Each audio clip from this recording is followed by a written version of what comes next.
যে সমস্ত মেয়েদের বিয়ের আগে থেকে বা বাচ্চা নেওয়ার আগে থেকে তাদের থাইরয়েড রিলেটেড কোনো প্রবলেম রয়েছে বা অনেকের দেখা যায় উচ্চ রক্তচাপ রয়েছে, তাদের জন্য আসলে প্রেগন্যান্সিটা কতটুকু ঝুঁকিপূর্ণ হতে পারে, অথবা যদি তারা ট্রিটমেন্ট নেয় তখন কোনো আসলে অসুবিধা হতে পারে কিনা বা সুস্থ থাকতে পারে কিনা? আজকাল থাইরয়েডের সমস্যা কিন্তু আমাদের মেয়েদের আমরা অনেকই পাই। আগে আমরা যেমন থাইরয়েড টেস্টটা সবসময় প্রেগনেন্সিতে করতাম না, এখন আমরা সবাইকে করাই। কারণ থাইরয়েড হাইপোথাইরয়েডিজম মানে থাইরয়েড হরমোনের ঘাটতি, আর একটা হাইপার থাইরয়েডিজম মানে থাইরয়েডের হরমোনটা বেশি, দুইটাই খারাপ প্রেগনেন্সির জন্য। তো হাইপোথাইরয়েডিজম যেটা, সেটার যে ঔষধ পাওয়া যায় সেটা দিয়ে যদি আমরা কন্ট্রোল করে নেই থাইরয়েড ফাংশনটা, তাহলে কিন্তু কোনোই সমস্যা হয় না। কারণ ওই থাইরয়েডের হরমোন যেটা আমরা ঔষধটা দেই সেটা প্লাসেন্টা ক্রস করে না, বাচ্চা শরীরেও যায় না।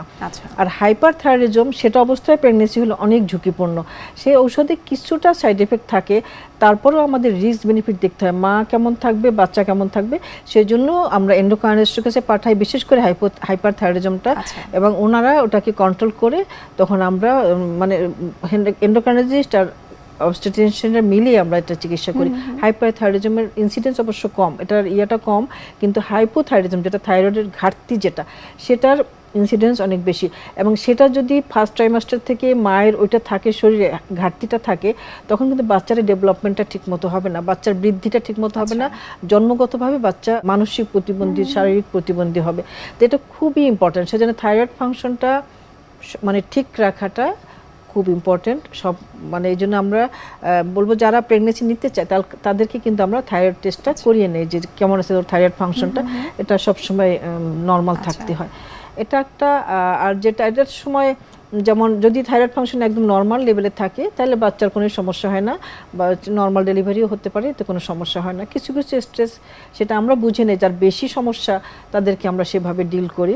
সেটা সিজারিয়ান লাগতে পারে, নাও লাগতে পারে, নর্মাল ডেলিভারিও হতে পারে, যে থাইরয়েড ফাংশন একদম নর্মাল থাকে। আচ্ছা, আরেকটা হলো যে হাইপারটেনশন বললেন। হাইপারটেনশন তো আসলেই এখন আমরা অনেক পাই, কারণ আগের দিনে আমরা চিন্তা করতে পারতাম না একটা 24-25 বছর মেয়ের হাইপারটেনশন আছে, ডায়াবেটিস আছে। আমি আগে বারবারই কিন্তু আমার নিজের মানে আমরা যখন ইয়াং ছিলাম তখন ওই সময়টার কথাই মনে হচ্ছে, তখন একটা পেশেন্ট ডায়াবেটিস দেখলে আমরা এত কষ্ট পেতাম, এত ডায়াবেটিস এই অল্প বয়সে, আর এখন আমরা পেতেই থাকি, এটা নর্মাল হয়ে গেছে। মানে 30% পপুলেশন আমাদের প্রেগনেন্সি ডায়াবেটিস থাকে, হ্যাঁ, হাইপারটেনশন থাকে।